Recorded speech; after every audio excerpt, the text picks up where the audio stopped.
Okay, तो आज हम बनाएंगे समोसा चाट रेसिपি। এর জন্য প্রথমেই পরিমাণ মতো ময়দা নিয়ে স্বাদ অনুসারে লবণ দিয়ে 2 চামচ রিফাইন্ড অয়েল দিয়ে একটু একটু করে জল দিয়ে একটা শক্ত আকারে ডো তৈরি করে নেব।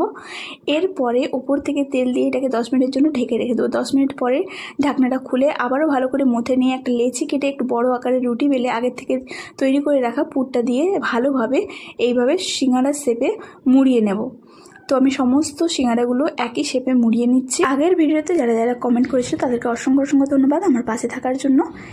এবারে গরম তেলে সমস্ত সিঙ্গাড়াগুলো দিয়ে একটু একটু করে উল্টে পাল্টে লাল লাল করে ফ্রাই করে নিলেই হয়ে যাবে আমাদের সিঙ্গাড়া ভাজা রেডি। তো এরপরে সমোসার চাট বানানোর জন্য এইভাবে সিঙ্গাড়াগুলোকে হাতের সাহায্যে একটুখানি ভেঙে নিয়ে দিয়ে দেবো। পেঁয়াজ কুচি, টমেটো কুচি, কাঁচামরিচ কুচি, ওপর থেকে লেবুর রস দিয়ে সামান্য পরিমাণে বিট লবণ দিয়ে আগের থেকে ফেটিয়ে রাখা টক দই দিয়ে দেবো। সামান্য পরিমাণে একটা মিঠা পানি এখানে আমি ব্যবহার করছি, খেজুরের গুড় দিয়ে আমি বানিয়েছিলাম। এরপরে ওপর থেকে দিয়ে দেবো টমেটো কেচাপ, নারকেল কোড়া, আনার ও ওপর থেকে সেও ছড়িয়ে দিলেই কিন্তু আমাদের সমোসা চাট রেডি। শীতের দিনে সন্ধ্যায় এটা কিন্তু একদম বেস্ট কম্বিনেশন। তোমাদের ভিডিওটা কেমন লাগলো আমাকে কমেন্টে কিন্তু জানাতে ভুলো না।